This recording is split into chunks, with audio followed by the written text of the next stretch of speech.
এটাই হচ্ছে ঘি শক্কর। এই হচ্ছে বরফানি বাবার গুফা। 2025 সালে অমরনাথ যাত্রা করার আগে ইউটিউবে আমি অনেকগুলো ভিডিও দেখেছিলাম, তবে কোনো একটা ভিডিওর মাধ্যমে যে সমস্ত তথ্য পাবো তা কিন্তু পাইনি। তাই 2025 সালের অমরনাথ যাত্রার পুরো অভিজ্ঞতা আমি শেয়ার করেছি আজকের এই ভিডিওতে।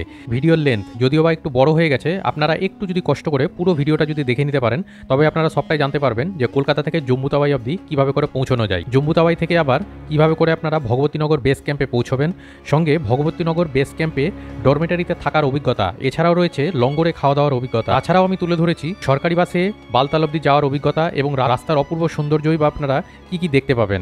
এছাড়া রয়েছে বালতালে পৌঁছিয়ে সেইখান থেকে বরফানি বাবার দর্শন, সমস্তটাই কিন্তু আমি তুলে ধরেছি আজকের এই ভিডিওতে। তাছাড়া 2026 সালে যদি আপনারা অমরনাথ যাত্রা করবেন মনে করছেন, তাহলে কোন রুটে করবেন, পেহেলগাঁও রুটে করবেন নাকি বালতাল রুটে করবেন, তারও আমি সমস্ত বিবরণ তুলে ধরেছি আজকের এই ভিডিওতে।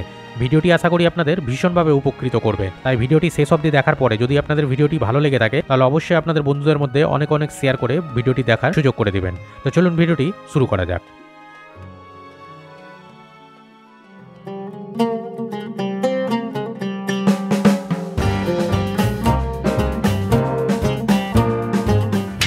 বেজে 16 মিনিট আর আজকে হচ্ছে 5ই জুলাই। ফাইনালি আমাদের ট্রেন ছেড়ে বেরোলো এই মালদা টাউন স্টেশন।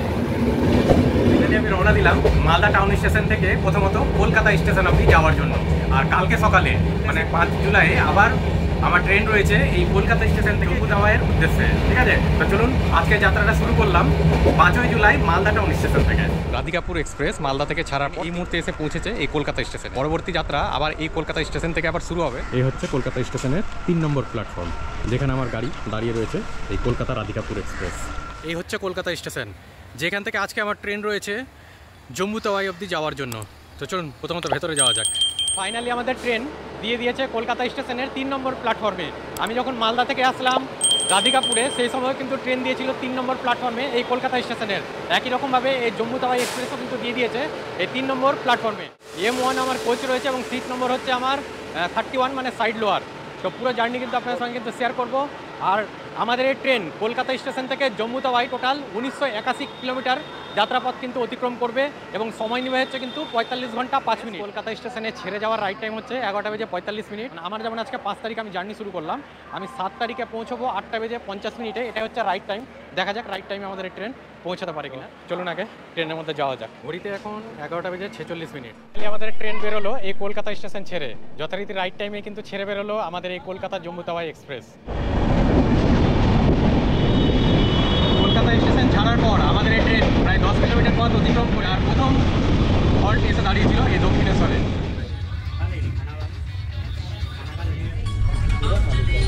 ট্রেন যথারীতি কামারকুণ্ড স্টেশন ছেড়ে বেরোলো। ঘড়িতে এখন যদি টাইমের কথা বলা যায় দেখুন 12টা বেজে 40 মিনিট। আর এই কোচের মধ্যে যেটা দিয়ে দেওয়া হয়েছে, একটা দিয়েছে বালিশ, দিয়েছে কম্বল, আর এই প্যাকেট করা এর মধ্যে যা কিছু সমস্ত কিছু সব থাকে ধরে নেন।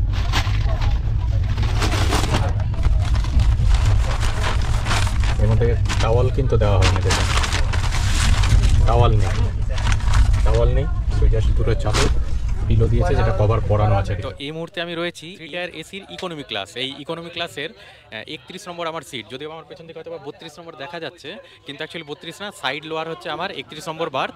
আর এই বার্থের মধ্যে এখন কী ফেসিলিটি দেওয়া হয় তা আপনার সঙ্গে একবার শেয়ার করি। যেমন কিনা দেখুন এখানে এই যে জানলার যে লকটা যে রয়েছে, এই লকটা এখান থেকে নিয়ে আপনারা এইভাবে করে বন্ধ করতে পারবেন। আপনারা কিন্তু এই যে সূর্যের আলোটা যেটা হচ্ছে সেখান থেকে আপনারা কিন্তু বাঁচবেন, তার জন্য হচ্ছে এটা আগে। তবে এই জানলা কিন্তু যথেষ্ট কিন্তু বড়। এছাড়া রয়েছে দেখুন এখানে কিন্তু রিডিং ল্যাম্প, এটা প্রতিটা সিটের সঙ্গেই রয়েছে। একই রকমভাবে এখানে রয়েছে চার্জার পয়েন্ট। ঠিক আছে, আর এই জায়গাটা কিসের জন্য আমি ঠিক বুঝতে পারছি না, তবে সম্ভবত এখানে মোবাইল এখানে রাখা হয়, মোবাইলের জন্য এই জায়গাটা। স্পেসের যদি কথা বলা যায়, থার্ড এসি থেকে এইখানকার স্পেসটা মানে ইকোনমি ক্লাসের স্পেস তুলনামূলক কিন্তু একটু ছোট হয়। যদি ইকোনমি ক্লাসে আপনাদের জার্নি করতে হয় তবে এতটুকু আপনাদেরকে কিন্তু কনসিডার কিন্তু করতে হবে, তবে আপনারা এই কোচে আপনারা কিন্তু জার্নি করতে পারবেন। আদারওয়াইজ আপনারা থার্ড এসি কিংবা সেকেন্ড এসিতে আপনারা কিন্তু জার্নি করুন। চলুন এবার আপনাদের এই ইকোনমি ক্লাসের বাথরুমটা একবার আপনার সঙ্গে শেয়ার করি। তো প্রথমত দেখুন এই গেটে উঠে নিয়েই এখানে কি রাখা রয়েছে। এই হচ্ছে কিছুটা টয়লেটের ভেতরটা আপনাদের দেখাই।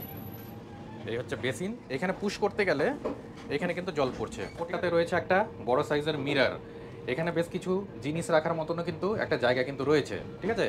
আর এদিকটাতে দেখুন হ্যান্ড ওয়াশের কিন্তু অপশন রয়েছে। ইন্ডিয়ান টয়লেট মোটামুটি পরিষ্কারই কিন্তু রয়েছে এখন অবধি। ইকোনমি ক্লাসের বাথরুম আপনাদের সঙ্গে শেয়ার করলাম। এই ক্লিনিংটার খুব দরকার, ক্লিনিং স্টাফরা এই পরিষ্কারটা ওরা কিন্তু অনবরতই কিন্তু করে যাচ্ছে। 220 টাকা কিলো। 220 টাকা কিলো। বাড়ি থেকে নিয়ে এসেছি এরকম পরোটা, আর সঙ্গে হচ্ছে আলু ভাজা। দেখতে পাচ্ছেন, যেহেতু ট্রেনে আমি কোনো খাবার খাবো না, তাই আমি এই ধরনের খাবার বাড়ি থেকে নিয়ে এসেছি, ঠিক আছে। দেখা যাক এটা দিয়ে কতদিন চালানো যায়। এছাড়াও আমার সঙ্গে রয়েছে এরকম এইরকম ধরনের বেশ কিছু খাবার। এর মধ্যে রয়েছে লাড্ডু, এরকম পাপড়ি নিয়ে এসেছি। সঙ্গে রয়েছে নিমকি, আলু চিপস, এখানে রয়েছে পাপড়ি, এছাড়া রয়েছে গাঠিয়া, এরকম ধরনের বেশ কিছু শুকনো খাবার আমি বাড়ি থেকে ক্যারি করছি। এছাড়া রয়েছে এটার মধ্যে চিড়ে ভাজা, এর মধ্যে রয়েছে চিড়ে ভাজা, আর এটার মধ্যে একটা ফেমাস মিষ্টি যেটা কিনা মাইসুর পাক হচ্ছে। মাইসুর পাক মালদার এক বিখ্যাত দোকান থেকে এই সমস্ত জিনিসগুলো সব নিয়ে এসেছি। ট্রেনের মধ্যে যেহেতু কোনো খাবার কিনে খাবো না ভেবে রেখেছি, তাই এই ধরনের খাবারগুলো নিয়ে এসেছি। আর দেখা যাক এই খাবার খেয়ে জম্মু অবধি পৌঁছাতে পারি কিনা। আমার ছোট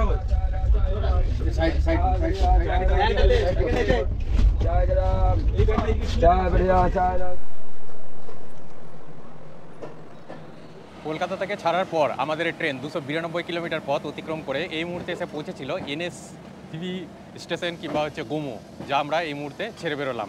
ট্রেন এখন অবধি মোটামুটি রাইট টাইমে চলছে।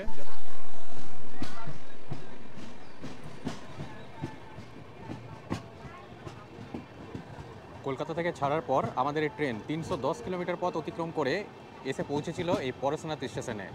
আর এই পরেশনাথ স্টেশনে যথারীতি রাইট টাইমে প্রবেশ করেছিল, তবে ট্রেন যখন ছেড়ে বেরোলো প্রায় আধা ঘন্টা ডিলে করে বেরোলো এই পরেশনাথ স্টেশন থেকে।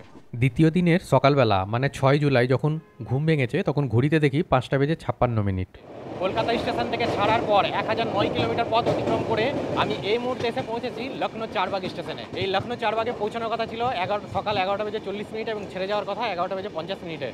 আপনাদের সঙ্গে এখন শেয়ার করছি, দেখুন কটার সময় এই ট্রেন এই লখনৌ স্টেশনে পৌঁছচ্ছে। ঘড়িতে এখন 11:31, মানে প্রায় 9 মিনিট অ্যাডভান্সে এসে পৌঁছলো আমাদের এই ট্রেন 3 নম্বর প্ল্যাটফর্মে লখনৌ স্টেশনে। এসে 10 মিনিটের কিন্তু হল্ট রয়েছে, মানে 11:40 থেকে 11:50 অবধি। যেহেতু 10 মিনিটের হল্ট রয়েছে, যদি আপনারা মনে করছেন যে এখানে এসে কিছু কিনবেন, মানে খাবার বিশেষ করে, তো আপনারা কিন্তু তার কিন্তু অপশন কিন্তু পেয়ে যাচ্ছেন। লখনৌ ট্যুর প্ল্যান যদি আপনাদের দেখতে হয়, আমি অলরেডি আমার চ্যানেলের মধ্যে কিন্তু দিয়ে রেখেছি যে আপনারা একদিনে কীভাবে করে পুরো লখনৌ শহরকে ঘুরে দেখবেন, তার সমস্ত কিছু কিন্তু সেই ভিডিওর মধ্যে কিন্তু আছে। যদি আপনারা সেই ভিডিওটি না দেখে থাকেন, পরে আই বাটন এবং নিচে ডেসক্রিপশন বক্সে আমি কিন্তু লিঙ্ক দিয়ে রাখলাম, চাইলে আপনারা সেখান থেকে গিয়েও কিন্তু ভিডিওটা কিন্তু দেখে নিতে পারেন যে আপনারা একদিনে কীভাবে করে এই পুরো লখনৌ শহরকে আপনারা ঘুরে দেখবেন। কলা কিনতে এসে দেখলাম কলারও রীতিমতো কিন্তু এখানে রেট বাঁধা রয়েছে। দেখুন এই দোকান স্টেশনের জাস্ট পাশেই 1 ডজন 60 টাকা।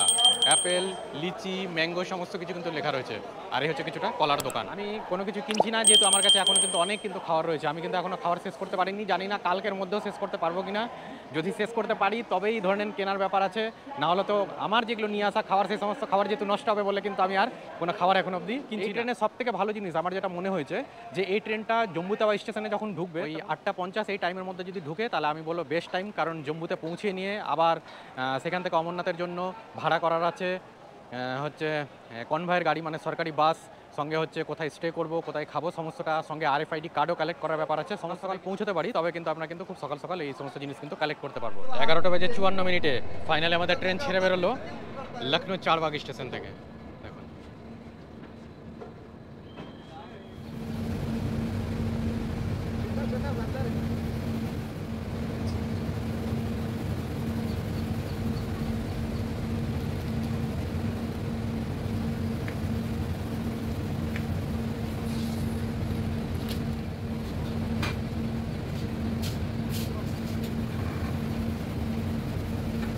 কলকাতা স্টেশন ছাড়ার পর 1986 কিলোমিটারের মধ্যে আমাদের ট্রেন এই মুহূর্তে প্রায় 1244 কিলোমিটার পথ অতিক্রম করে এসে পৌঁছেছে এই মুহূর্তে বারেলি জংশন স্টেশনে।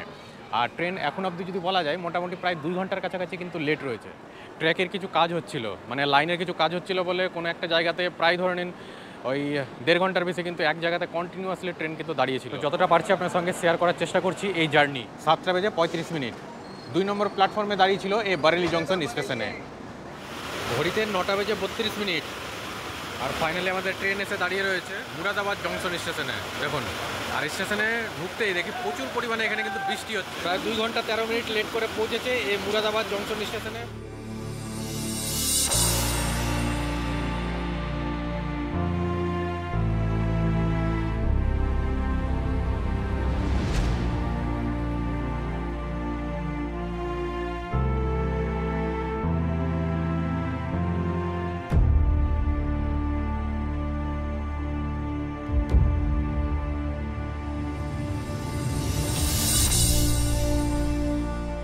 কলকাতা থেকে ছাড়ার পর আমাদের ট্রেন 1910 কিলোমিটার পথ অতিক্রম করে এই মুহূর্তে এসে পৌঁছেছিল এই কাটুয়া বলে একটি স্টেশনে। এই স্টেশনে যথারীতি ছেড়ে যাওয়ার রাইট টাইম ছিল 6:54 বাট কটার সময় ছাড়লো সেটা একবার আপনাদের দেখায় যে ট্রেন আমাদের কতক্ষণ লেট চলছে। দেখুন এখন ঘড়িতে 9:56।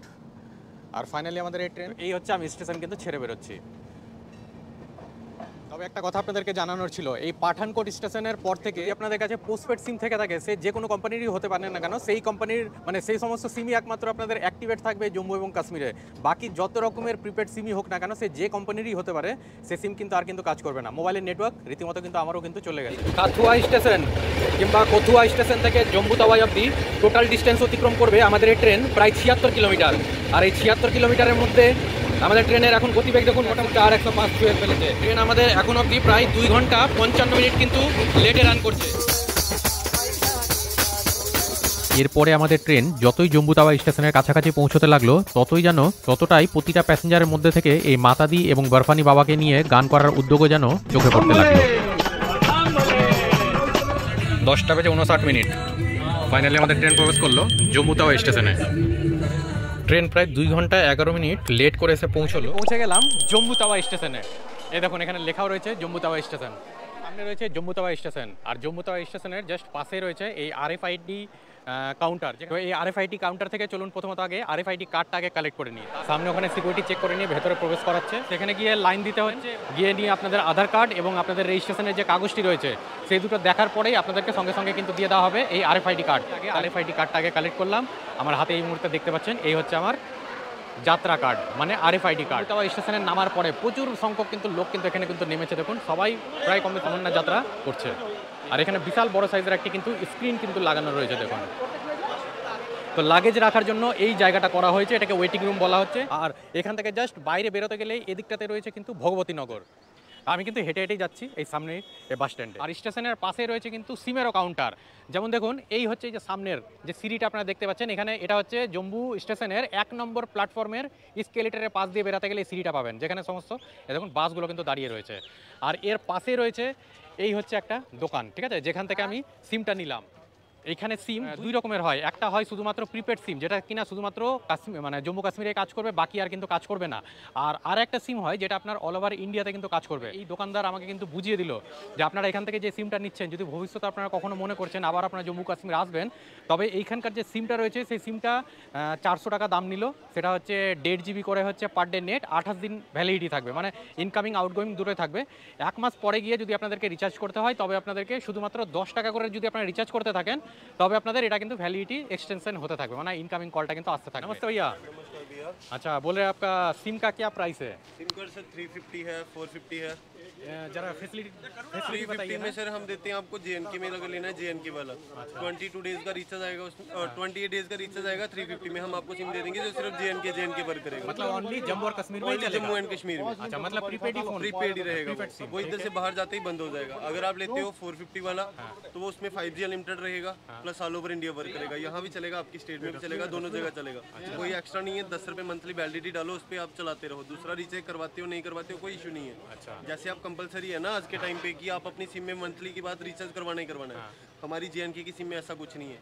सिर्फ आप 10 रुपए मंथली वैलिडिटी भी डाल दोगे तभी आपका सिम आराम से चलता रहेगा। जब वैलिडिटी खत्म हो जाएगा उसके बाद ओनली 10 रुपीज का रिचार्ज कर दो, आपको इनकमिंग आता रहेगा। खाली करना है जी सर, 120 1 साल का कर दो सीधा, कोई दिक्कत नहीं है। अच्छा फिर 1 साल में इनकमिंग आता रहेगा। जब इधर आते हो कश्मीर में जम्मू में आते हैं तो वही सिम हम लगा के आएंगे या लगा रहेगा मोबाइल में, इधर में आएंगे तो इजीली नॉर्मली रिचार्ज करेंगे। हाँ जी नॉर्मली रिचार्ज कर दो, वो वर्क करता रहेगा। अच्छा जी सर, এখান থেকে কিন্তু সিম কিন্তু নিয়ে নিলাম।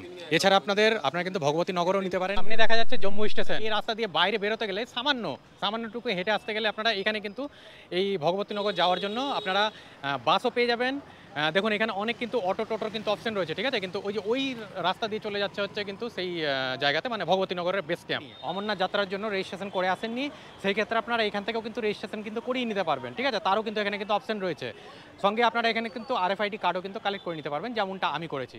জম্মু তাওয়া স্টেশন থেকে বেরিয়ে নিয়ে যেদিক থেকে আপনারা এই সমস্ত টোটো বাস এই সমস্ত কিছু পেয়ে যাবেন সেই ভগবতীনগর যাওয়ার জন্য, তো এরই ঠিক পাশে রয়েছে এই যে এটা লেমন ট্রি হোটেলের জাস্ট পাশে, এখানেও কিন্তু লঙ্গর কিন্তু চলছে, দেখুন এই সামনে একটা কিন্তু লঙ্গর চলছে। এখান থেকে বাস ধরে নেবো এখন ভগবতীনগর বেস ক্যাম্পের জন্য। তো কত টাকা ভাড়া নিচ্ছে, কি গাড়িতে যাচ্ছি চলুন দেখাচ্ছি আপনাদেরকে। এই যেখানে লঙ্গরটা ছিল সেই লঙ্গরের পাশেই কিন্তু রয়েছে এরকম কিন্তু টোটো পেয়ে গেছে, দেখুন এরকম। তো এই টোটো নিলে হচ্ছে 25 টাকা করে, বেস ক্যাম্প অবধি কিন্তু যাচ্ছে, ঠিক আছে। তাছাড়া এরকম ধরনের ছোট ছোট কিছু মিনি বাসও রয়েছে, এই সমস্ত মিনি বাসে করে আপনারা কিন্তু চলে যেতে পারবেন। তো যদি আপনারা মিনি বাসে করে যাচ্ছেন সেই ক্ষেত্রে ভাড়া হচ্ছে 15 টাকা। যদি আপনারা টোটোতে করে যাচ্ছেন, আমি যেমন 50 টাকাতে দুজন মিলে যাচ্ছি, অ্যাকচুয়ালি ভাড়া হচ্ছে এটা কিন্তু 30 টাকা করে। আসবেন যখন একটু অবশ্যই কিন্তু দাম দর কিন্তু করে নেবেন। তো এই জম্মু তাওয়া স্টেশন থেকে ভগবতীনগর বেস ক্যাম্পের যদি দূরত্বের কথা বলেন তাহলে মোটামুটি 6 থেকে 7 কিলোমিটার মতো ডিস্টেন্স। জম্মু স্টেশন থেকে আসার পরে ওই দিকটাতে জাস্ট নামিয়ে দিল, এই যে বাসটা চলে যাচ্ছে দেখুন, এখানে রয়েছে কিন্তু এই ভগবতীনগর বেস ক্যাম্প। তো চলুন এখন বেস ক্যাম্পের ভেতরে যাওয়া যাক।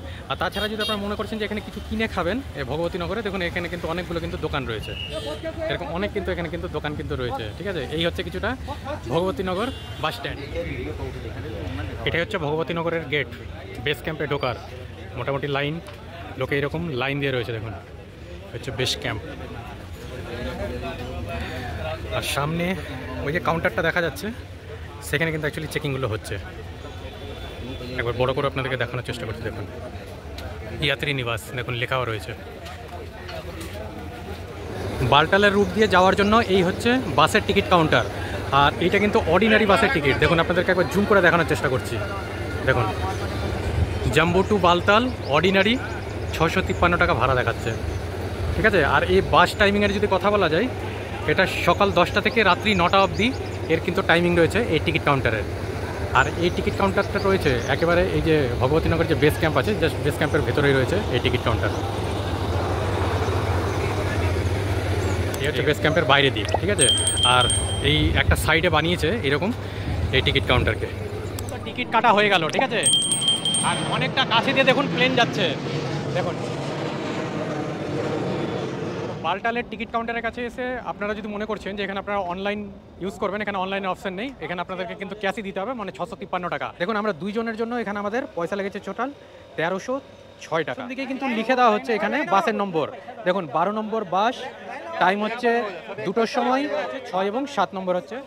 তো যথারীতি বাসের টিকিট আমার কাটা হয়ে গেল। আর ভিড়ের যদি কথা বলা যায়, দেখুন এরকম কিন্তু কিছুটা কিন্তু ভিড় রয়েছে, ঠিক আছে, এই বাস টিকিট কাউন্টারে। গরমের যদি কথা বলা যায়, মারাত্মক গরম, মানে মনেই হচ্ছে না যে জম্মু কাশ্মীরের মতো জায়গাতে এসেছি কিংবা জম্মুতে আছি।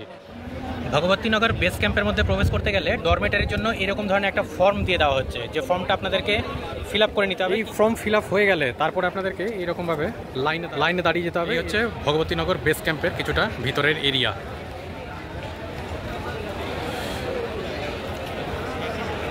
দেখুন এখানে লজিং কাউন্টার বলে ওখানে লেখা দেখাচ্ছে, দেখুন এই যে লজিং কাউন্টার। আর ভিড় কিছুটা এইরকম ধরনের হয়েছে, এতগুলো লোক রয়েছে লাইনের মধ্যে। এখানে কিন্তু এই এয়ার কন্ডিশন ডরমেটারি লেখা রয়েছে, যার রেট হচ্ছে 50 টাকা। এই যে আপনারা যে লাইনটা আপনারা দেখতে পাচ্ছেন, এই লাইনটা হচ্ছে পেহেলগামের বাস কাউন্টার। ডরমেটারি স্লিপ কিছুটা এইরকম ধরনের 100 টাকাতে দেখুন দুজনের পারছি, যা এই কাউন্টার থেকে কালেক্ট করলাম। এই বেস ক্যাম্পের মধ্যে ওই সামনে ওদিকটাতে যেমন রয়েছে ক্লক রুম, একই রকমভাবে এইখান থেকে গাদ্দা দেখুন এখান থেকে কিন্তু দিয়ে দেওয়া হচ্ছে, যেটার জন্য 200 টাকা করে কিন্তু সিকিউরিটি মানি জমা রাখছে, ঠিক আছে, মানে 100 টাকা করে পার গাদ্দা হিসাবে জমা রাখা হচ্ছে। এই হচ্ছে গাদ্দা, এটার অ্যাকচুয়াল যদি ভাড়া বলা যায় এটা কিন্তু 20 টাকা করে নিচ্ছে পার গাদ্দা। ওই সামনে যে বড় বিল্ডিংটি দেখা যাচ্ছে ওটাই হচ্ছে যাত্রী ভবন কিংবা যাত্রী ভবন বলতে পারেন। আর ওইটা দিয়ে এসে জাস্ট ওর পাশেই রয়েছে এই সমস্ত মানে বাসের জায়গা, যেখানে বাসগুলো সব দাঁড়িয়ে রয়েছে। দেখুন এই হচ্ছে সমস্ত সব বাস। আর বাসগুলোর মধ্যে সবথেকে বড় জিনিস দেখুন, যেমন এটা B1 লেখা আছে, মানে এটা কিন্তু বালটাল যাবে, ঠিক আছে। তো এইরকমই যেটা পেহেলগাম যাবে সেটা কিন্তু P দিয়ে লেখা থাকবে। তো এইরকমই সমস্ত বাসগুলো কিন্তু যায়। তো চাইলে আপনারা সন্ধ্যেবেলা এসে এখান থেকে দেখেও যেতে পারেন, দেখে নিয়ে সকালবেলা আপনারা এসে কিন্তু বাস ধরবেন। যাত্রী নিবাসের পাশে যেমন বাসের কাউন্টার আপনাদের দেখালাম, এর পাশে বাইরেও রয়েছে কিছু লঙ্গর। দেখুন এদিকটাতেও রয়েছে, এদিকটাতে পুরো এই জায়গাটা কিন্তু পুরো লঙ্গরই লঙ্গর। আর সন্ধ্যাবেলা আরতির সময়টাতে ঠিক কতটা লোক হয়েছে একবার শুধু দেখুন, দেখুন ঘড়িতে এখন 7টা বেজে 16 মিনিট, দিনের আলো রয়েছে।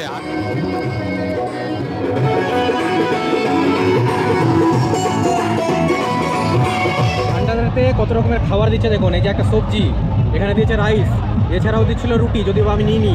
এখানে দিয়েছে হচ্ছে পাস্তা, এখানে দিয়েছে একটা জিলিপি এবং সঙ্গে হচ্ছে একটা ক্ষীরের মতো কিছু, মানে মিষ্টি জিনিস আইটেম। হচ্ছে ডাল, এটা হচ্ছে ফুলুরির মতো, দেখুন ডালের মতো একটা কিছু বানিয়েছে। এইটা একটা সবজি, এটা বড়ার মতো কিছু একটা ছিল গোল টাইপের, ঠিক আছে। এখানে দিয়েছে একটা মিষ্টি, হ্যাঁ, আর এর সঙ্গে হচ্ছে এই ভাত আর ডাল। এখানে আসলে খাওয়া নিয়ে কিন্তু কোনো অভাব নেই, অনেক কিছু কিন্তু খাওয়ার একটা অপশন রয়েছে। দাঁড়িয়ে রয়েছি এই ভগবতীনগর বেস ক্যাম্পে। এবার আপনাদের একে একে সমস্ত জায়গাগুলো দেখা। সামনে লেখা রয়েছে यात्री निवास, ठीक है, भगवतीनगर जम्मू।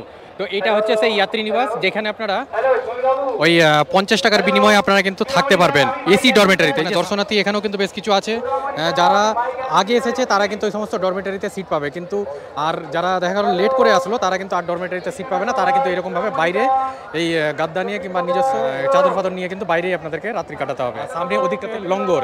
এছাড়া আরেকটা জিনিস, এই যে সামনে যে বাস কাউন্টার দেখা যাচ্ছে লেখা রয়েছে, ওই জায়গাটাতেই রয়েছে ডরমেটারির জন্য আপনারা বুকিং করতে পারবেন, সেটা হচ্ছে ওই জায়গাটা।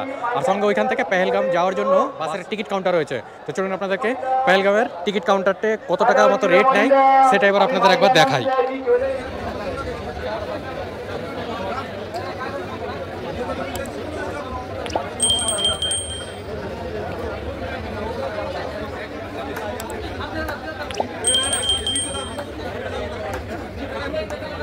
লাইনটা হচ্ছে শুধুমাত্র ক্লক রুমের জন্য। এই দেখুন সামনে এখানে লেখা রয়েছে ক্লক রুম, আর এই ক্লক রুমের জাস্ট পাশে রয়েছে কিন্তু লঙ্গর। এখানে দুটো লঙ্গর রয়েছে এবং দুটো লঙ্গরে আপনারা কিন্তু খাওয়ার কিন্তু সুযোগ পাবেন। দেখুন এখানে একটা যেমন লঙ্গর রয়েছে, এই পাশে একটা লঙ্গর রয়েছে। ডরমেটারিতে যদি আপনারা সিট না পান তবে সেই ক্ষেত্রে এরকম দেখুন শুধুমাত্র এই গাদ্দা ভাড়া করে, মানে যার 20 টাকা করে কিন্তু ভাড়া রয়েছে, ঠিক আছে, এসে এরকমভাবে সমস্ত লোকজন কিন্তু থাকছে। আর এই হচ্ছে বারান্দা, আর যারা এসিতে থাকছে তাদের জন্য হচ্ছে 50 টাকা করে রেট। আর এই হচ্ছে কিছুটা রুমের অবস্থা, এই হচ্ছে ডরমেটারি, ঠিক আছে। এই চারিদিকে মিলিয়ে দেখুন কিছুটা এরকম ধরনের লোক রয়েছে। তো এটার রেট হচ্ছে কিন্তু 50 টাকা করে, ঠিক আছে, পার বেড হিসাবে এখানে 50, মানে প্রতিজন হিসাবে 50 টাকা করে এরকম নেওয়া হয়। আর চারিদিক মিলিয়ে প্লাগ পয়েন্টে যদি কথা বলা যায় সেরকম কিন্তু খুব একটা না থাকলেও আছে, মোটামুটি বলা যেতে পারে। এদিকে যেমন দুটো দেখা যাচ্ছে, একই রকমভাবে ওগুলোতে দেখুন একটা একটা করে কিন্তু রয়েছে।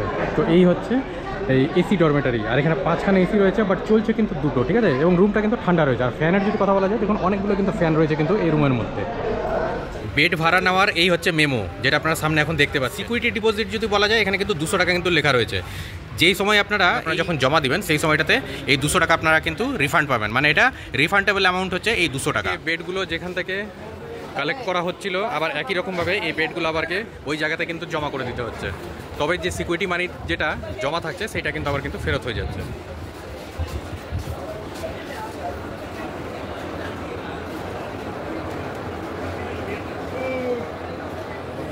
যেখানে গাদ্দা জমা নিচ্ছে একই রকমভাবে এইখানে এসে এ রয়েছে ক্লক রুম, আর ক্লক রুমের রেটও এখানে লেখা রয়েছে দেখুন। পার ব্যাগ 30 টাকা ফর অন ডে, মানে 24 ঘন্টার জন্য। আর এর পাশে রয়েছে এই ক্লক রুম। লাগেজ জমা করার পরে এইরকম ধরনের একটা স্লিপ দিয়ে দেওয়া হচ্ছে, আর লাগেজগুলো মোটামুটি এই সমস্ত জায়গাতে রাখা থাকছে। দেখুন ঘড়িতে এখন 2টা বেজে 3 মিনিট, আর আজকে 8ই জুলাই। দেখুন এখন অবধি এই ভান্ডারা চলছে, মানে রাত্রি 2টোর সময় কিন্তু এখানে ভান্ডারার ব্যবস্থা রয়েছে। আর আমি চলে যাচ্ছি এখন বাস ধরার জন্য। এই হচ্ছে আজকের আমাদের বাস B12। এরপরে প্রত্যেকেই বাসে উঠে বরফানি বাবার নাম নিতে শুরু করলেন এবং রাত্রি প্রায় 3টে নাগাদ এই ভগবতীনগর বেস ক্যাম্পের পাশের বাসস্ট্যান্ড থেকে আমাদের বাস ছাড়া হলো বালতালের জন্য। আর এই মাঝরাত্রিতেই দীর্ঘ টানেলের মধ্যে দিয়ে যেতে শুরু করলো আমাদের এই বালতাল যাওয়ার বাস। ঘড়িতে এখন 6টা বেজে 55 মিনিট। ভগবতীনগর বেস ক্যাম্প থেকে ছাড়ার পরে আমাদের এই বাস এই রকম একটা সুন্দর জায়গাতে এসে দাঁড়িয়েছে সকালে ব্রেকফাস্ট করানোর জন্য। আর আপনাদের মধ্যে হয়তো অনেকের জানা নেই, তাদের উদ্দেশ্যে বলে রাখি, এই যে ব্রেকফাস্ট আপনারা যেখানে এসে করবেন, তো ভান্ডারাতে কিন্তু কোনো রকম আপনাদের খরচের কিন্তু কোনো ব্যাপার নেই। এখানে টোটালটাই কিন্তু ফ্রি অফ কস্টে এই ভান্ডারা হয়। এখানে যেমন টয়লেট বাথরুম আপনারা পেয়ে যাবেন, একই রকমভাবে দেখুন এখানে কিন্তু পপকর্নও দেওয়া হচ্ছে। এরকমভাবে আমিও কিন্তু নিয়েছি পপকর্ন। আর তাছাড়া এখানে এই ভান্ডারাতে সমস্ত রকমের খাবারের কিন্তু ব্যবস্থা রয়েছে। আর বাস এখানে দাঁড়িয়েছে, টোটাল এখানে 15 মিনিটের জন্য কিন্তু টাইম দেওয়া হয়েছে। B12 যেটাতে করে আমি বালতাল যাচ্ছি। তো চলুন বাসে উঠা যাক।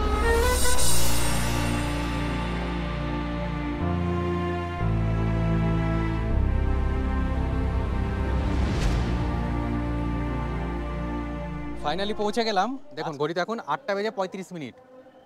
ভগবতীনগর বেস ক্যাম্প থেকে বেরোনোর পর আমাদের বাস এই মুহূর্তে এসে দাঁড়িয়েছে তার দ্বিতীয় হল্টে। দ্বিতীয় হল্ট মিনস হচ্ছে এই জায়গাটা হচ্ছে বানিহাল, আর এই বানিহালে টোটাল টাইম দিয়েছে হচ্ছে 20 মিনিটের জন্য, লাঞ্চের জন্য অ্যাকচুয়ালি এখানে দাঁড় করানো হচ্ছে। তো এই হচ্ছে কিছুটা এখানকার ভিউ, আর সামনেই রয়েছে বিশাল বড় কিন্তু ভান্ডারার অপশন। ওই বানিহাল টোল প্লাজার জাস্ট পাশেই সমস্ত বাসগুলো এখানে এসে কিন্তু দাঁড়াচ্ছে, দেখুন সমস্ত বাস।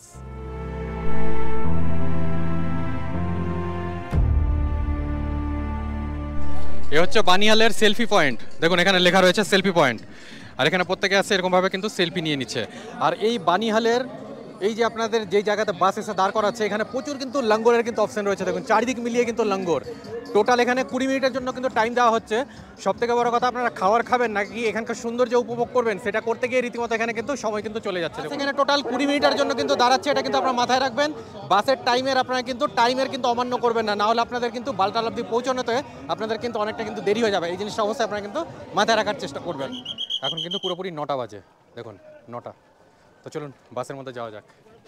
हाँ अमरिया वाला। अच्छा ये कितने का है? 20 रुपए। कितना 20 रुपया? 20 रुपए का। अच्छा तो ये क्या मीठा मीठा है?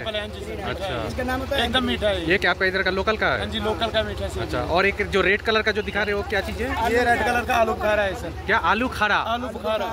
आलू बुखारा, जी सर। ये भी मीठा है। ये भी मीठा रहता है। বানিহাল ছাড়ার পরে আমাদের এই কনভয়ের বাস ফুল টাইট সিকিউরিটির মধ্যে দিয়ে আমাদের নিয়ে যেতে থাকলো বালতালের দিকে। তবে এই দীর্ঘ সময়ের মধ্যে আর কোনো রকমভাবে কোনো বিরতি দেওয়া হয়নি। তবে এই রাস্তার অপূর্ব সৌন্দর্য আমি তুলে ধরেছি আপনাদের সামনে।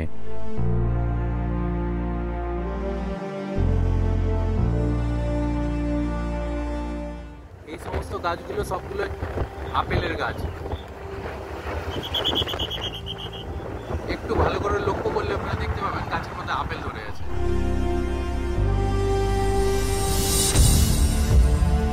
ফাইনালি পৌঁছে গেছি এই সোনমার্গের টানেলের কাছে, দেখুন ওয়েলকাম টু সোনমার্গ টানেল লেখাও রয়েছে।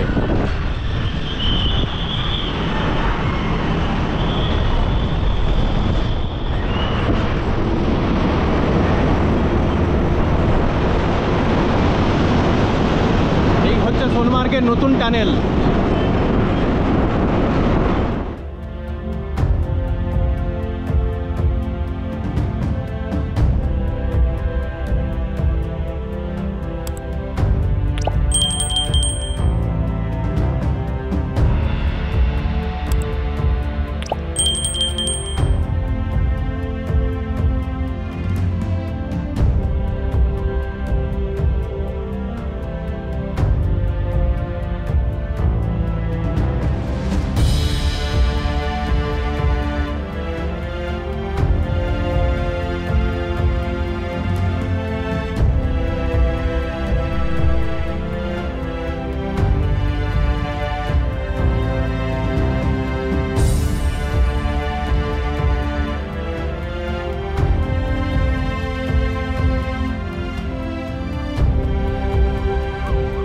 দূরের এই যে বাস স্ট্যান্ডটা আপনারা দেখতে পাচ্ছেন এটাই হচ্ছে বালতাল বেস ক্যাম্পের, যা আপনারা দেখতে পাচ্ছেন ওটা হচ্ছে বালতাল বেস ক্যাম্প। আর বেস ক্যাম্পের এই হচ্ছে পার্কিং, যেখানে সমস্ত বাস ছোট গাড়ি সমস্ত কিছু এসে কিন্তু এখানে কিন্তু দাঁড়ায়। আর এই হচ্ছে এখানকার কিন্তু এই booking counter, Baltal to Jammu, Baltal to Srinagar. ঘড়িতে এখন 2:38। আর ফাইনালি আমাদের বাস নামিয়ে দিল আমাদেরকে এই বালতাল বাস স্ট্যান্ডের কাছে। অমরনাথ যাত্রা, বাট এখানে 2024 কিন্তু লেখা রয়েছে। শ্রী অমরনাথজি সাইনবোর্ড যেটা লেখা রয়েছে সেটা হচ্ছে এই বালতালের বেস ক্যাম্পের এন্ট্রি। বাস এখানে কিন্তু ড্রপ করবে এবং ড্রপ করার পরে এখান থেকে আপনাদেরকে চলে যেতে হবে প্রথমত রেজিস্ট্রেশনকে আরও একবার চেক করিয়ে নেওয়ার জন্য, এবং রেজিস্ট্রেশন চেকিং হয়ে গেলে তারপরে সেখান থেকে আপনারা ভেতরে প্রবেশ করতে পারবেন। ভেতরেই লঙ্গরের ব্যবস্থা রয়েছে, সঙ্গে রয়েছে টেন্টের ব্যবস্থা। শ্রী অমরনাথজি সাইনবোর্ড, ঠিক আছে। ডোমেল গেট হচ্ছে 3 কিলোমিটার, হলি কেভ হচ্ছে 14.75 কিলোমিটার, বেস ক্যাম্প 200 মিটার। আর এই সমস্ত জায়গা থেকে পালকিও আপনারা কিন্তু পেয়ে যাবেন। আমি রেট জিজ্ঞেস করলাম, 17,000 টাকা মতো রেট বলা হলো।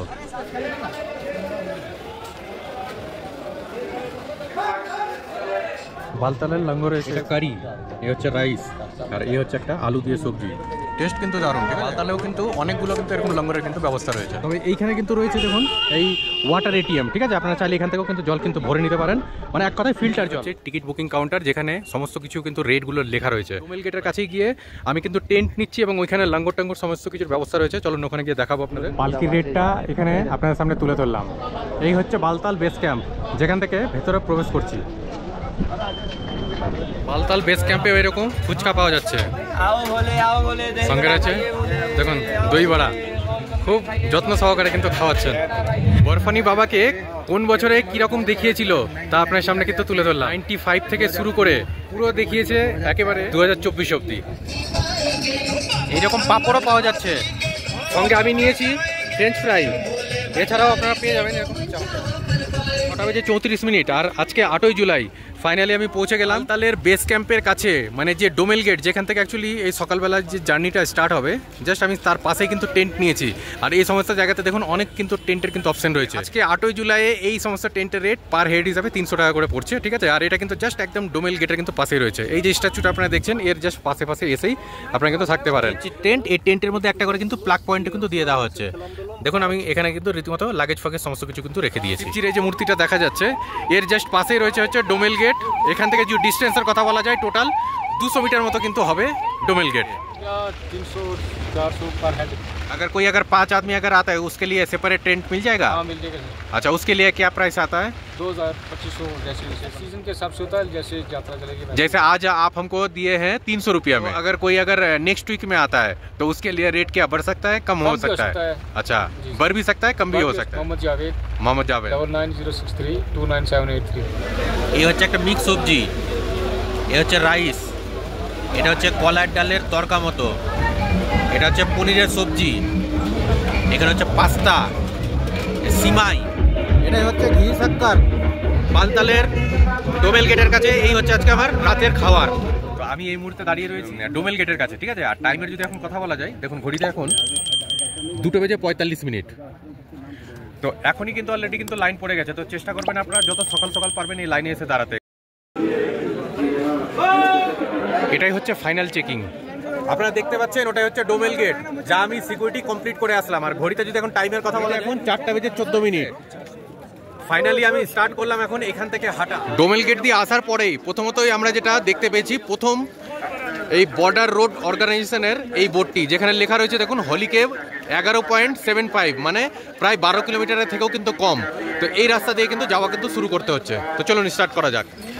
ওই দিকটা দিয়ে হেঁটে আসলাম, সমস্ত দেখুন যাত্রীরা ওই দিক দিয়ে হেঁটে আসছে। আর এদিক দিয়ে এসে নিয়ে রাস্তার সাইডে সাইডে যদি বলা যায়, এখন কিন্তু ব্যারিকেড মতো করা রয়েছে। ওই উঁচুটাই যেই সমস্ত জায়গাতে লাইটগুলো দেখা যাচ্ছে, আমরা কিন্তু ওই অবধি কিন্তু, আর উপরে হয়তো এই হলিকেভ রয়েছে। ঘড়িতে এখন 6টা বেজে 1 মিনিট। দেখুন যাত্রা কিন্তু রীতিমতো চলছে, আর চারিদিকের কিন্তু কিছুটা এইরকম ধরনের ভিউ পাওয়া যাচ্ছে। আর এই জায়গাতে এসে সমস্ত ঘোড়াগুলোকে কিন্তু জল খাওয়ানোর জন্য কিন্তু দাঁড় করানো হচ্ছে। দেখুন একটা অপূর্ব সুন্দর জায়গা। অসুবিধার যদি কথা বলেন, সেরকম কিন্তু কোনো রকম কোনো অসুবিধা নেই। আর এই বছর এরকম কিনা জানি না, সমস্ত সাইডগুলোতে রীতিমতো কিন্তু ব্যারিকেড করা রয়েছে, ঠিক আছে। তত ভয়ের কিন্তু কোনো কারণ নেই, আপনারা বালতাল দিয়ে কিন্তু উঠতেই পারেন। আমি যেভাবে করে উঠছি এখন অবধি, আমার কিন্তু সেরকম খুব একটা যে কষ্ট হচ্ছে তা কিন্তু না। খুব অল্প সময়ের মধ্যে আপনারা কিন্তু বালতাল দিয়ে কিন্তু পৌঁছে যেতে পারেন এই হলিকেভের কাছে। ডোমেল গেট থেকে আপ টু হলিকেভ অবধি পৌঁছাতে কতক্ষণ সময় লাগছে টোটালটা আপনারা কিন্তু জানতে পারবেন। পুরোটা আপনাদের সঙ্গে কিন্তু তুলে ধরছি। আর এটা দিয়ে এখন আমাদেরকে যেতে হবে সেই উপরটাই। দেখুন নেক্সট স্টেশন লেখা রয়েছে বার্মার, 1.7 কিলোমিটার। এই এত কিছুর ফেসিলিটি রয়েছে, মানে লঙ্গর টঙ্গর সমস্ত কিছু পেয়ে যাবেন। এইভাবে করে বোর্ড এইবারের জন্য কিন্তু বানানো রয়েছে।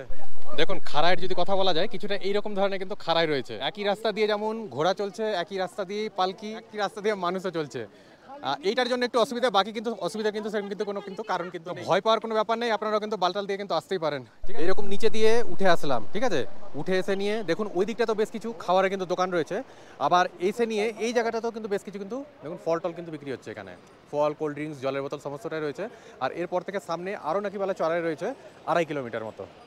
আর প্রতিটা জায়গাতে এরকম কিন্তু সিআরপিএফরা কিন্তু রয়েছে। দেখুন এখানে যেমন এই যে কলা, শশা সমস্ত কিছু বিক্রি হচ্ছে। আর অনেকে না এই যে কলা ফলা খেয়ে নিয়ে রাস্তার উপরে কিন্তু ফেলে রাখছে। তো এই সমস্ত জিনিসগুলো না করে দেখুন এখানে যেখানে ডাস্টবিন করাই রয়েছে, তো আমার মনে হয় যে ডাস্টবিনে ফেলাটাই ভালো। তাতে এই রাস্তার এই যে নোংরা যে আমরা যে দেখছি সেটা কিন্তু আর হবে না। আর রাস্তার যদি কথা বলা যায়, কিছুটা এরা যে যেইভাবে করে ভয় পাওয়ায়, মানে যেমন ধরেন এই ঘোড়াওয়ালা, হ্যাঁ, কিংবা হচ্ছে পালকিওয়ালারা যেভাবে করে আপনাদের ভয় পাবে সেরকম কিন্তু ভয়ের ব্যাপার নেই। হ্যাঁ, যে ওরা বলে যে কাদার জন্য আপনারা উঠতেই পারবেন না, সেরকম কিন্তু কোনো ব্যাপারই নেই। দেখুন আমি এই ধরনের চপ্পল পরে এসেছি, আর সেই চপ্পল পরে আমি কিন্তু রীতিমতো কিন্তু উঠছি উপরে। খুব একটা যে কষ্ট রয়েছে সেরকম কিন্তু না, তবে চড়াই উঠতে গেলে একটু তো কষ্ট হয়। বাড়িতে আমরা সিঁড়িতে উঠতে গেলে হয়তো আমাদের যেমন কষ্ট হয় ঠিক সেরকম ধরনের। তবে আমি বলবো যে খুব একটা কিন্তু কষ্ট না, খুব সহজে আপনারা কিন্তু পৌঁছে যেতে পারবেন বালতাল দিয়ে এই বাবার কাছে কিংবা এই হোলি কেভের কাছে। একটা শুধু লাঠি নেবেন, লাঠি, তবে কিন্তু খুব একটা কিন্তু কষ্ট হবে না। আর এই জায়গা থেকে দাঁড়িয়ে একটা অপূর্ব কিন্তু ভিউও কিন্তু পাওয়া যাচ্ছে। যেমন দেখুন ওইখানে একটা গুফার মতো হয়ে আছে, আর চারিদিকের কিছুটা এইরকম ধরনের ভিউ। আমরা যখন স্টার্ট করেছিলাম তখন ওই যে নিচের যে জায়গাগুলো যেখান থেকে লোক উঠে আসছে ওই জায়গাটা আমরা দেখতে পাচ্ছিলাম। এইখানকার সমস্ত লাইট পোস্টগুলো কিন্তু দেখা যাচ্ছিল। 1.4 কিলোমিটার যাওয়ার পরে চড়াইটা কিন্তু শেষ হয়ে যাবে, তারপর থেকে কিন্তু মোটামুটি সমতলই কিন্তু রয়েছে। শসাও এখানে কিন্তু বিক্রি হচ্ছে, যেটা 50 টাকা করে এক পিস। এটা কেটে পিস পিস করে দিয়ে এইরকম ধরনের একটা প্লেটের মধ্যে কিন্তু দেওয়া হচ্ছে। তো অনেকটা চড়াই কিন্তু কমপ্লিট করে ফেলেছি, আর দেখুন এখন আর কতটা রয়েছে বাকি। এখন কিন্তু 8:52। ঠিক আছে, চলো। এরকম ধরনের খাবার রয়েছে, সঙ্গে এরকম কিন্তু ক্ষীরও কিন্তু পাওয়া যাচ্ছে। হোলি কেভের টোটাল ডিস্টেন্স এখান থেকে দেখাচ্ছে দেখুন আর 6 কিলোমিটার। ঠিক আছে, আর যেখানে পৌঁছেছি এইখান থেকে দেখুন মোটামুটি ভান্ডারা কিন্তু স্টার্ট হয়ে গেছে। এখান থেকে শুরু করে সমস্ত কিন্তু ভান্ডারা। এই হচ্ছে হোলি কেভের টোটাল ডিস্টেন্স 5.7 কিলোমিটার। দেখুন এখানে লেখা রয়েছে, আর এইখান থেকে কিন্তু রাস্তা কিন্তু ভাগ হয়ে যাচ্ছে। দেখুন পাশেই একটা এইরকম ধরনের আপনারা দেখুন ঝর্ণা দেখতে পেয়ে যাবেন। এখানে এসে দুই রকম ভাবে রাস্তাটা কিন্তু ডিভাইড করে কিন্তু লোকে কিন্তু যাচ্ছে। 3.7 কিলোমিটার, আর সামনে রয়েছে সেই সংযম স্থল। এখানকার কিছুটা এরকম ধরনের কিন্তু ভিউ পাওয়া যাচ্ছে। কিছু লোকজন নিচে দিয়েও আসছে দেখুন, আর চারিদিক মিলিয়ে কিছুটা এরকম ধরনের view. First view of Holi cave. দেখুন এখান থেকে কেভ কিন্তু দেখা দিচ্ছে, আর যেখানে ফার্স্ট ভিউ লেখা রয়েছে তার উপরটাতেই রয়েছে কালীমাতার মন্দির। হোলি কেভ যাওয়ার পথে এইরকম ধরনের একটা জন্তু দেখতে পেলাম, জানি না এটা কি। দেখুন বরফ তো হয় এমনিতে সাদা, কিন্তু এই জায়গাটাতে এই যে কালো কালো মনে হচ্ছে। কেন জানেন তো? কারণ উপর থেকে এই যে আসছে নোংরা জমে জমে কিছুটা কিন্তু এইরকম ধরনের হয়ে গেছে। এটা কিন্তু রীতিমতো বরফ, একই রকম এই জায়গাতেও রয়েছে সেরকম বরফ। ফাইনালি পৌঁছে গেলাম। সামনেই বাবার গুফা অলরেডি দেখা যাচ্ছে। দেখুন আপনাদেরকে একবার বড় করেও দেখানোর চেষ্টা করছি। এই হচ্ছে বরফানি বাবার গুফা,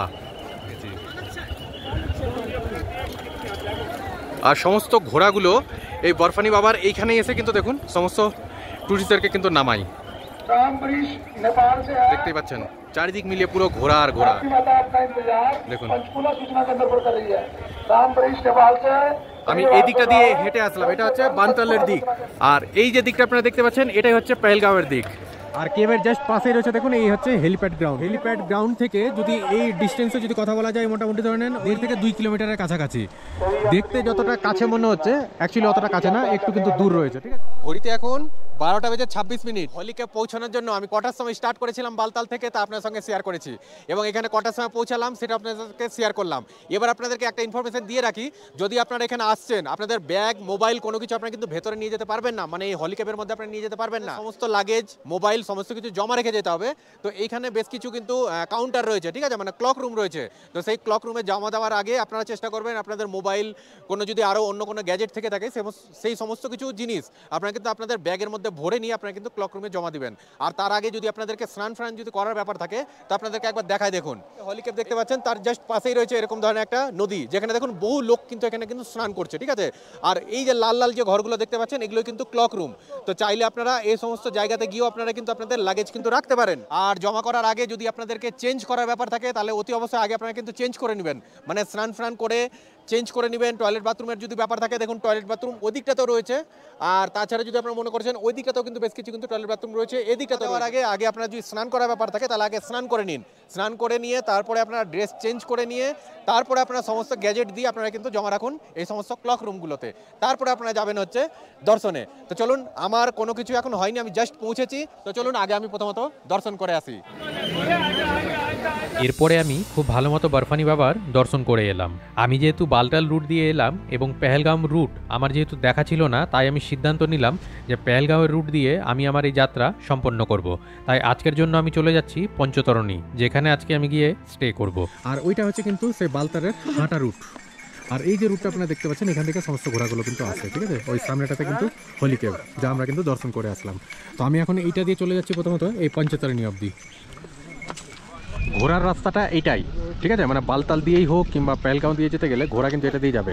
আর গিয়ে নিয়ে এই জায়গাটাতে এসে কিন্তু ঘোড়া কিন্তু ডিভাইড হয়ে যাচ্ছে, মানে এইখান দিয়ে চলে যাচ্ছে যেটা বালতালের রুট, আর এইটা দিয়ে যেটা চলে যাচ্ছে সেটা হচ্ছে পেহেলগাঁওয়ের রুট। তো এই জায়গাটাই হচ্ছে অ্যাকচুয়ালি সংযম পয়েন্ট অ্যাকচুয়ালি বলা যেতে পারে। আর যারা হেঁটে যাবে তাদের জন্য হচ্ছে ওই নিচের ওই রাস্তাটা হচ্ছে হেঁটে যাওয়ার জন্য, ঠিক আছে।